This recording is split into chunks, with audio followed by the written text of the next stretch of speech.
still really love my Nexus 5, but I feel like now that I'm all in on Android, like just really pushing it and sort of using it as an enthusiast would, it is feeling kind of slow. It feels like it's chugging. Sometimes the animations are a little sluggish. It's interesting because the iPhone never gets to that point. You can't, but then at the same time, you can't push the iPhone to that point. But the thing that I find that's interesting about the Android device is like you silently seem to just slip into it all of a sudden. Like a couple of days go by and I realize, oh, wait a minute, this thing's running way slower than it was a couple of days ago. There's not like a clear delineation like this is what did it to me. And I say this having owned, I've owned, three new Android devices a year. So for as many years as Android has been a thing. So it's that's a lot of Androids. Plus, probably truthfully it's more than that. And so I was just saying, like they all eventually sort of seem to slip into this sort of lagginess, and then you wipe them or change the ROM, and they run great for a while. Where the iPhone seems to just kind of, it does slow down, but it never gets to that point. Like because you can't do it, you can't take it there. But I still seem to if I were to back off stuff off the Nexus 5 today, I don't know exactly what I would back off. Like, I guess I could turn off if this then that, but I turned that on a while ago and didn't notice it slowed anything down. I guess I could turn off the automatic tracking, but I turned that on a while ago and didn't notice anything, and the iPhone handles it just fine. And it just doesn't really do anything when I'm not driving, so it's not like it's actively using resources when I'm not driving. Like I can't really think of what I would turn off that would dramatically improve the battery life. And then I go into the battery stats, and the battery stats is like, well, yeah, like 3% of your battery is going to your screen. And like you add it all up, and it's like, okay, so like 8 to 10% of my battery is going to various Android things, and then another couple of percent are going to my screen. Where's the rest of all of it going? Chris, you need to nuke Google services. I know. That's all. It's like it doesn't properly. I know. The reason why I think that's what it is because that was the switch. That was the biggest thing when I went from almost 3 days of battery life. Like I literally had a phone where like if I forgot to charge it at night, it was like, oh, well, no big deal. Maybe I'll charge it later today. I had that kind of phone. To now, it's like I actually have my phone on the charger right now. And I just, everywhere I go right now, I have not just a USB connector, but I have like the 2 amp, like higher amperage USB connectors because I got to ram as much power into this thing as fast as I can because it's already going to be so damn low. So like, I took it off the charger this morning and it's going to be 50 minutes until the battery is full on this Nexus 5 using a 2 amp charger. Wow. It's crazy. That kind of sounds like your battery is starting to go on its way. Yeah, I was just about to suggest. Yeah, that makes sense. I think so. That's what I think. But I would be willing to bet money, except I don't want to do it because it's it's my phone right now. But I'd be willing to bet money that if I wiped it and I reloaded Lollipop fresh and didn't sign into Google Play services, I'd be willing to bet you it would start lasting days. The reason is because I thought the same thing last time. The last time I did this, I thought, shit, the battery's already going on this thing? Google, this is your flagship device, and it's not even, and I did that whole routine. I did the whole thing. I was convinced it was a bogus device, and then I wipe it, and I'm like, holy crap, I can't believe how much battery life I'm getting. And I was ecstatic about it. I was talking about it for weeks, about how much battery life I was getting, because I thought it was sure a goner. I thought it was a dead device, and now I'm right back to where I was. And so maybe, and of course, probably every time I do this, it gets less and less life out of the battery. But I thought the same thing in the past, and I'm willing to bet that it's probably would be if I did it all over again. So really, if I did it all over again, I'd probably do the same thing. I'd at least double my battery life. But here's where I'm at now. Now I think I'm just going to wait it out. Now I'm thinking I'm going to wait. I'm thinking the next generation of smartphones will have better batteries. And I'm just going to have I have a charger in my truck. I have a charger here at the table that I do shows. I have a charger at my home office. I have a charger at the desk upstairs at the studio. I got a charger in the living room here at the studio. I got chargers everywhere. So everywhere I go, I just sit down and plug in like I do with my laptops. And I just treat my frickin' smartphone like I do a laptop. And that, you know what? That's fine. And then I don't have to worry about it. You want to be a piece of crap with no battery life and use Java that sucks down CPU constantly? That's fine. That's fine.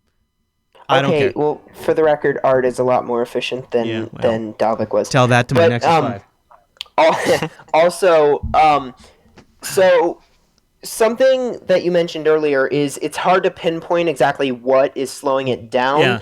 And I think part of that is probably because Android it's really hard to tell what exactly is running on Android at any given time because you have that recent apps overview thing. Yeah. But like some of them are paused. That caches, yeah, that caches everything. It's not just the running apps. Yeah. However, for me, especially for me, I only want that to show running apps. I do not want it to show things that are cached. I agree. So, if you're rooted, Oh. which there's not really any reason you should be, but anyway, if you're rooted, Chainfire has an app on the Play Store called Recently that allows you to like customize every aspect of the recent apps dialogue on Android 5.0. What's the easiest way to root a stock Nexus 5? Is there like a you just flash actually I think Chainfire has also Chainfire has something called CF Auto Root, and that just works on the Nexus 5. Is it an app or what is it? It's a script that you run from Fastboot. So so I have to flash plug it into your computer. No, Fastboot is already there. So you plug it into your computer, you do ADB reboot Fastboot, and then you run CF Auto Root, and it does everything for you. Oh, okay. So Fastboot it's already included in the phone, and then I just use ADB tools to execute their root script that they've pre-built to do the Nexus 5.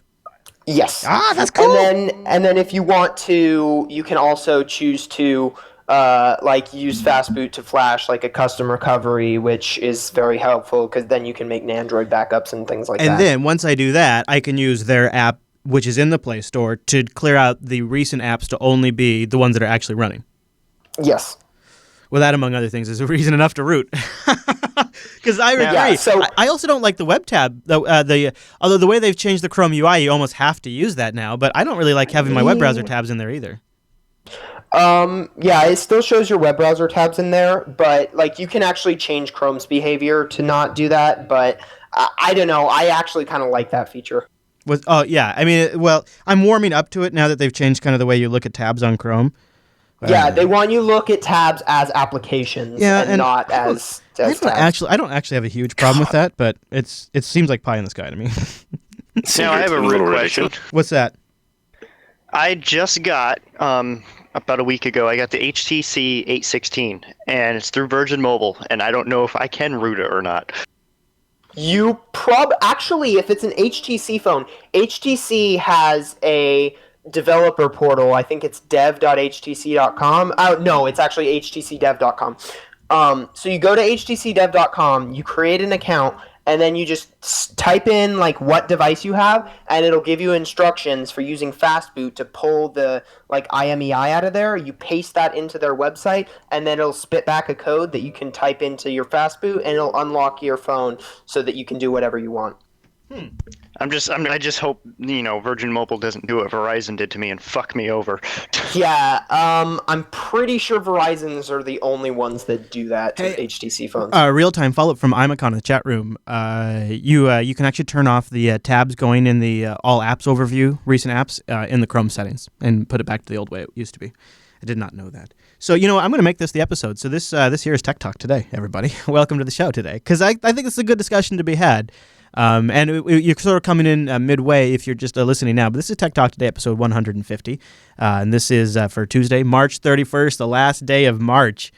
Wow. I was saying on the pre-show before we hit record that it seems like March was only 2 weeks long. So, hey, Mumble Room, time-appropriate greetings, guys.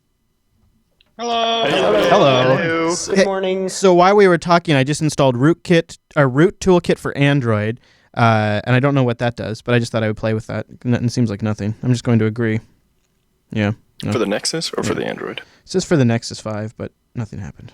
It was very anticlimactic. So I'll keep playing. I think my long-term plan is to just get a new phone and eventually figure out the battery issues with the new phones. Because the new phones have such huge screens. They have ginormous batteries in them. Ginormous batteries. I think Project Arrow would be good for you, Chris. Yeah? What is that? Carry extra battery blocks. Yeah, that's true.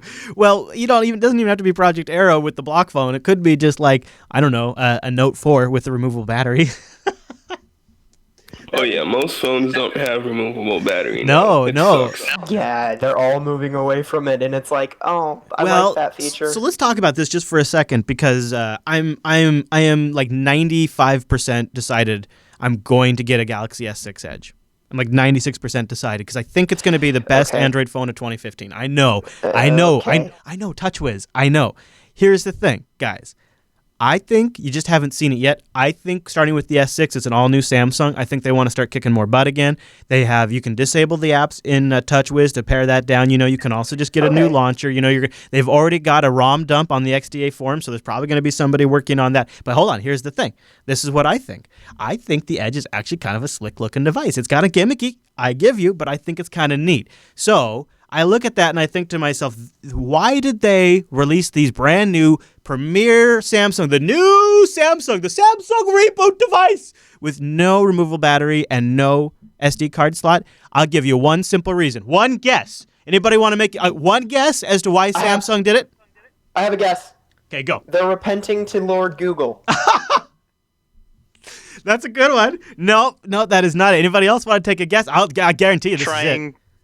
Trying to push you to use cloud storage. Maybe they're going to offer a cloud storage. That's option? what I would call an incendiary advantage. As in, companies will often make a decision for a multitude of reasons, and sometimes there's a primary motivator, and then everybody sitting around the table says, well, we could sell more cloud storage as well. So I guarantee you that's involved with the decision. But I have a theory as to the number one reason, and it's really simple. It's not that exciting. It goes like this. Do you know who sells the most additional batteries and additional SD card slots for Samsung devices? You know the number one seller for replacement batteries and additional batteries, who sells more than anybody by a ginormous margin? Amazon? Wireless or something. No. Samsung. Samsung sells them to Verizon. Samsung sells them to Sprint and T-Mobile to stock their inventory. Samsung sells them directly to customers. Samsung knows how many people are buying these batteries and using them. Samsung knows how many people, they have stats on their phones. Samsung knows how many people touch their notes with their stylus. And they know that it's 10% of users even use the stylus. Samsung knows that. They know how many people are buying batteries because they sell the batteries. Yes, there's third-party manufacturers, but they are such a small, tiny percentage. And don't think that Samsung doesn't have the capabilities of doing the market research to figure out what the third-party manufacturers are selling. Of course they do. They probably even know when you put a third-party battery in your phone. It probably sends them back a diagnostic report. So they know that nobody's doing it. Yes, we're doing it. We do all kinds of things no other consumer does. And they don't give a crap about us. So that's why. There's really no other big ulterior motive. Yes, it's going to sell more cloud storage. Yes, it will force obsolescence of devices. Yeah, Apple figured that one out a long time ago. Yeah. I mean, I'm hoping that... if I see Samsung become, more... Because just in the past, Samsung devices have never really been all that attractive to me, and so I've never really given them a second thought. Have you seen the reviews for the S6 Edge and stuff? They're really good. Not yet. No. Well, I'll give you mine when I get it. I should probably look into that. I'm thinking I will get it just because I'm loving the idea of a really nice Samsung device that isn't tied to a carrier, because I don't want any carrier stuff on it at all. And I'm going to just put it on the Ting network, and I'm just going to have, and that'll be my phone. That'll be my phone with no carrier junk on the Ting network, and I'm good. And then if I travel, it'll work with me, and I travel, and I'm just gonna be happy for a while. Because you know what, the Nexus 5 worked for. I got the Nexus 5 when it was new, and it's worked really good for me for a long time. And I think this will be the next phone that I jump to. Oh, that's another thing. So you talked about not wanting to have any carrier junk, and I totally get that. And I don't want any carrier junk either, but usually when I get my phones, unfortunately, because of my financial situation, I'm forced to get them from a carrier. Yeah. So, when I got my HTC One M8, I had to get it from T-Mobile, and it had all the T-Mobile junk on it when I got it. But I just plugged it into my computer, unlocked it, rooted it, and then I found a stock HTC Sense ROM on the internet. And I just flashed that to it. I flashed it right over the T-Mobile ROM, and all that T-Mobile stuff was gone. And the great thing about the T-Mobile M8 is it doesn't have any physical branding anyway. So now it's exactly like a regular HTC One M8. I have friends in the carrier business, and I think they'll probably be able to get me one that is non-branded and ready to go. But we'll see. And they don't really have. They're not going to be selling it directly, but they're able to pretty much permit any GSM device, so I should be fine. And I'm hopeful. I'm hopeful that Samsung's got it right because, man, do I feel like Android needs a really solid answer to the iPhone 6. And I don't think it's the OnePlus. I'm sorry for those of you who love the OnePlus. I think that's a good phone. I don't think it's the OnePlus. I definitely don't think it's the Nexus 6 is just too flawed of a device. It's a good phone. Yeah, Chase loves his. And honestly, I would like as someone who's going out to get a new phone in June, I would like currently the only options I'm considering is the HTC One M9 and the Nexus 6. Yeah. And I think I would go with consumer would like more options that I actually care about, Right. that I could actually feel like are a good option. I'm a huge HTC fan. I loved my M7, my HTC One M7. Rikai still uses it to this day. It's a great phone. I think though, out of those choices, I would probably go Nexus 6. I think maybe the M9 is. I mean, I know the M9 is probably better built, but I think the Nexus 6 has got the dual front-facing speakers. That's a really nice advantage that you get from the HTC, Yep. and you're going to get that stock ROM from Google. I think the Nexus 6 is the longer-term device, too. So, yeah. I mean, and another thing is on the M8, and the M9 is the screen is the same size as the M8. Right. And on the M8, something that's starting to annoy me, and I can't believe I'm saying this because the whole reason I got a 5-inch phone over a 4.3-inch phone last time I upgraded was so that the keyboard wouldn't annoy me, but the keyboard is annoying me again. Maybe it's because you're typing on glass. That might be why. The first HTC phone I ever got was the HTC One V. It had that weird little chin thing on the bottom of it. Really annoying. Yes, but it didn't also have the nub on the chin. Yeah. I loved it at first, but then it started showing its age, and it started non-replaceable battery, all that. And I decided to go back to the Galaxy series, and I fell in love with my S3. I played with an S5 for a little bit, but it was too expensive, so I was hesitant getting the one I have now. But just having it for the last 2 weeks, I've fallen in love with HTC again. Yeah, it is. They do make a good product. And I think both the Galaxy and the HTC are really powerful, but I think the Galaxy has a sex appeal. It's just a sexy, nice device, whereas the HTC is less sexy, but it has the tech appeal. Yeah. And also because HTC's working on the whole VR thing with Valve, part of me just wants to support them just to try to get that off the ground. Yeah, I worry about HTC in the long term. And we were talking about touch typing on glass, and it's funny because Microsoft's sitting over in the corner like, hey, what about us, guys? What about us? Microsoft has today announced their Surface 3, a $499 tablet over here. This is the new Surface tablet. They've got the that keyboard that nobody likes, but you can also get the better keyboard too with the actual clickies. Brand new Surface 3. It's got the it's got a decent price, actually. Decent price, starting at $499. If you think it's a full-fledged laptop and you compare it to like an iPad, right? That's not bad, right, guys? Yeah, it's not that bad, but I would never buy a product unless I could very, very easily blow it away and install Linux on it. Well, I agree. So here's a couple differences, though. The old version was a 10.6-inch screen with a 16:9 aspect ratio. The new Surface 3 is 10.8, so slightly larger screen, and it's using a 3.2 aspect ratio. And The Verge says it sounds like a small difference, but it actually makes, they say, a more usable in portrait orientation, more like the iPad. So they say it makes it closer to an actual tablet experience, and it feels like a good move overall. You know what I like about the Surface is, look at this on the side here, DisplayPort out and USB. Isn't that nice in a tablet? I think all tablets should have that. Yeah. More devices need DisplayPort. DisplayPort isn't anywhere near as common as it needs to be. Starting with the Surface 3, they say Microsoft is also adding a stylus. It's the same pen found on the Surface Pro 3, and it works identically. You can click the top to activate OneNote, and linking appears to be smooth and accurate like the Surface Pro 3 is as well. Interesting. So here's our price breakdown. Surface Pro 3 so it starts at $499 for 64 gigabytes. If you get the type cover, that's $130, and the pen is $50. Wow. Wow. And those are things you'd probably want if you're using it in a work environment. So it starts at $499, but then you get the $130 click keyboard and the $50 pen. Total price is nearly $680, and that's only 64 gigs. So, if you compare that to a 64 gig iPad Air 2, though, it's somewhere in the range, I suppose. Microsoft isn't opting for a USB Type-C, though. That's too bad.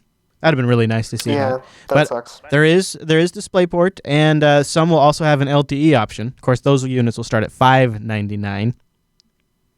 And the Surface 3 and Surface 3 LTE models will get a free Windows 10 upgrade when Windows 10 ships. Yeah, and they say there's going to be a 2 gig base, but you can go up to 4 gigs for RAM. There you go, the new Surface 3. So Microsoft is shipping something. They want you to pay attention. Hey guys, go get yourself a Surface. Let's stay on the Microsoft thread just for a second. While we're talking about Windows 10, Microsoft has today rolled out new details about Project Spartan, that new web browser they're working on. They have a post that explains the basics of the browser. It says it includes their personal assistant, Cortana software. Oh, goody. As well as inking support, which lets you write or type on the web page you're viewing, so sort of save notes. So great, probably for the tablet. But with the biggest change, of course, is the new rendering engine.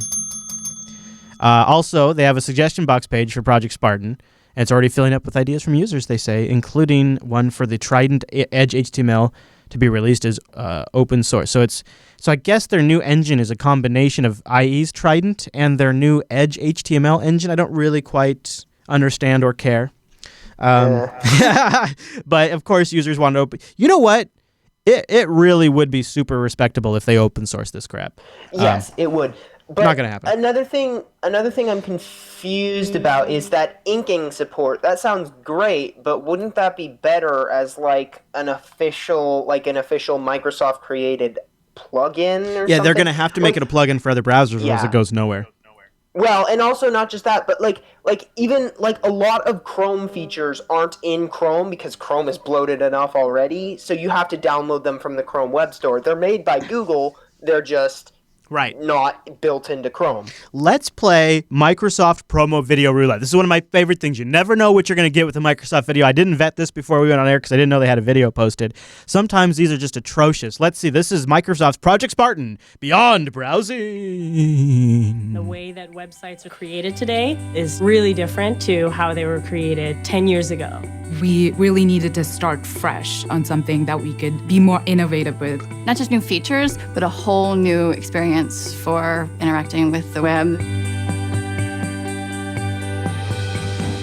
Ready for the future. At Microsoft, we're sort of at this moment where we've been able to be more innovative than ever, and it felt right to make a new browser and to integrate our products like never before. WebNode is this new concept. Is that a Balmer reference? Where at Microsoft, we're sort of at this point where we've been able to innovate more than ever. Is that a Balmer slam in a promo video? That's a subtle Balmer slam, I think. All right, moving on. WebNode is this new concept that we're introducing with our browser. To be able to write on the web is a fundamentally exciting experience and something that's going to get people's attention. This is so stupid. Nobody wants to do this. I mean, by nobody, I mean Surface users will want to do this, but nobody will want to do this. With Reading View, we wanted to give users a more comfortable and more efficient experience. Okay, so Reading View, which I believe is a feature that Apple introduced in Safari in OS 10.7, and most browsers have had that, not to mention Instapaper and Pocket exist as things, and readability exists. But again, this is Microsoft's innovating like never before, so you can draw on your frickin' web page, and you can read it better. We're reading content on the web every day. It takes into consideration your device and your screen size, and it makes the content fit well for whatever you're on. So I have to say Cortana is one of my favorite features. Clippy. In the new browser. The whole concept of a personalized assistant is really interesting. Because you won't use Google for your search anymore. It wraps up machine learning and the kind of big data smarts that we can provide in a very personable package that you can relate to. The web is ever evolving. We need to be able to update the browser at the pace of the web so we can keep up with what's going on. I think because we took this opportunity to really create a new and fresh browser, we've created a foundation that sets us up for success and delivering the features that Really? our users really want and need for the next 20 years and beyond. 20 years? Boy, I don't mean to be so cynical, but that is a lot of crap. So what is it? So it's a web browser that has parts of IE in it that lets you draw on web pages, which won't be useful to Microsoft's largest install base, which is business desktop users, which they generate the bulk of their desktop revenue from. And it has readability mode, which every browser has, and the browsers that don't have it, there's already tons of extensions, including extensions for Internet Explorer that exist today, not to mention entire businesses that already do that. So what is the new feature in Spartan that is great? What was it? I don't know. Huh. It almost sounds like they took Internet Explorer, removed the name, and added Spartan to it. Yeah, and gave it a new frame. Yeah, I mean, that drawing feature would be so much better as a plugin and also make it available to other browsers because it doesn't make sense being integrated into a browser like that. So while we're on the Microsoft train, one last Microsoft story, and I don't know how much credence to give this one, but on Slashdot today, I noticed this headline: license details hint Microsoft undecided on suing users of its open source net runtime. Now, here's what the paragraph reads. With Microsoft proudly declaring its .NET runtime open source, a colleague and I decided to look at the licensing aspects. One part, the MIT license, is straightforward, but there's also a patent promise. Now, I remember hearing about this, several times a few years ago. The first 2/3 of the sentence seem to announce good news about Microsoft not suing people.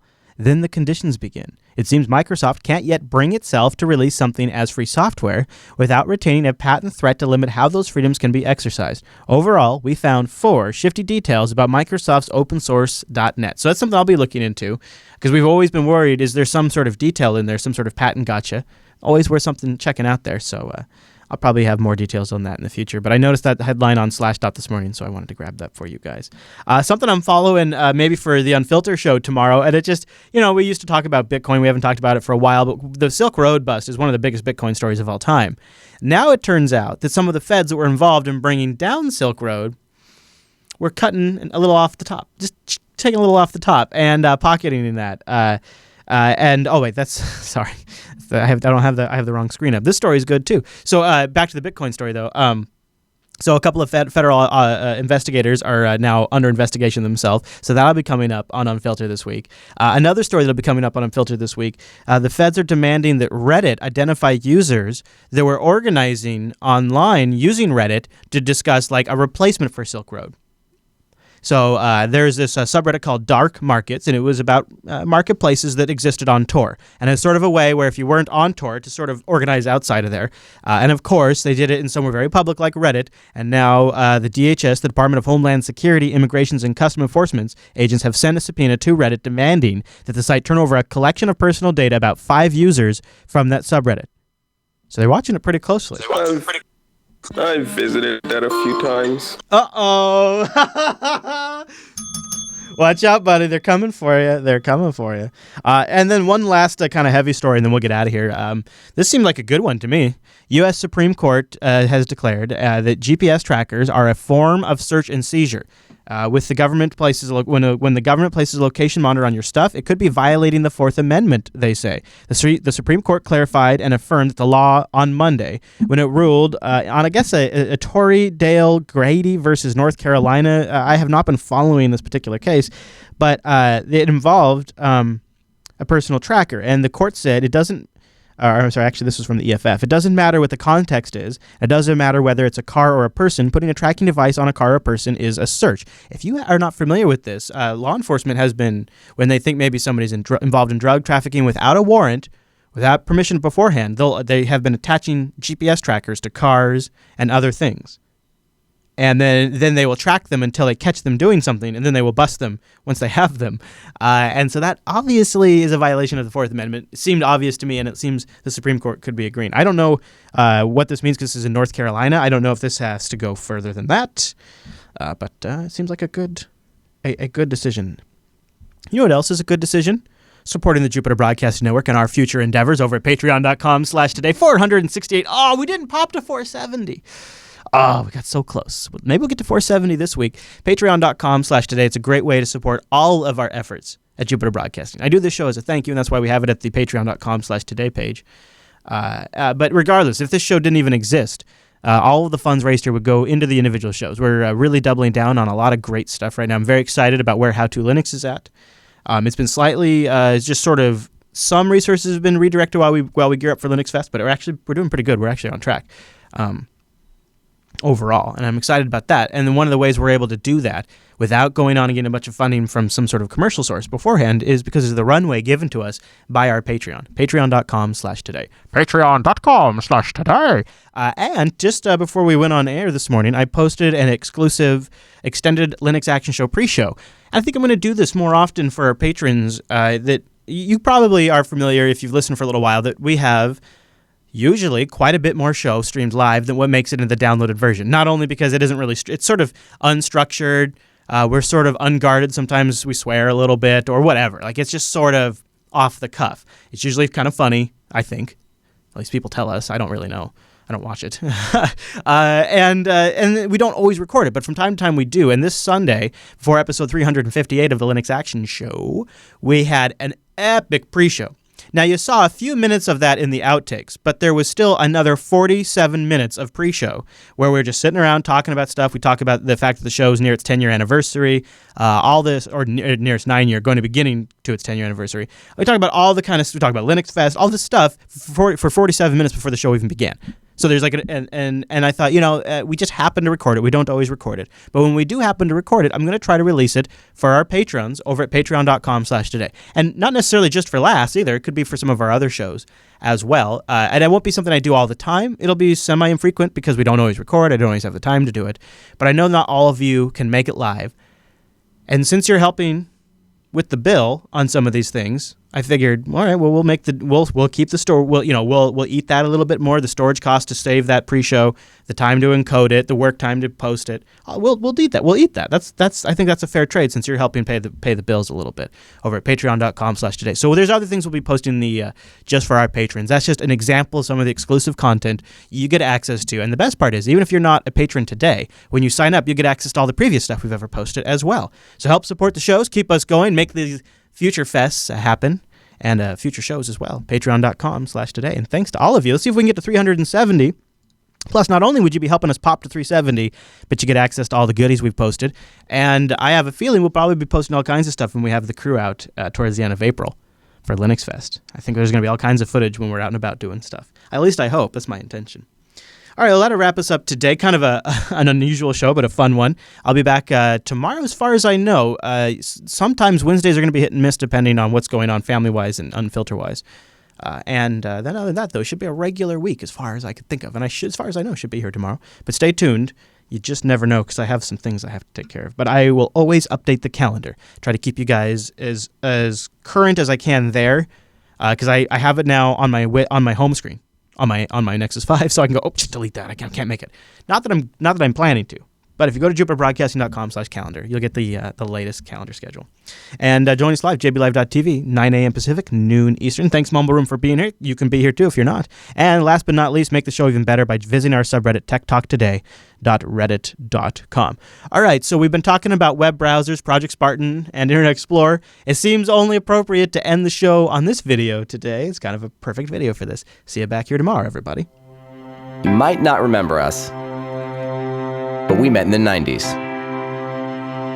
We are members of Generation Y, as in yin yang, yo-yo. Life moved a little slower. Disks were square, desktop folders had personality. Extra storage space was just a zipper away. There was only one social network, but most of your friends died of dysentery. The only thing buzzing in your pocket was a pet. Until that died too. But at least the troll was still a friend. Lunch was a puzzle, not a picture. You were pumping jams, water, shoes. You didn't have to worry about a news feed full of farm animals. You were busy feeding wild animals. A haircut didn't cost $60. It cost 4 minutes. You really had nothing to lose. Unless, of course, you were playing for keeps. The future was bright. You grew up. So did we.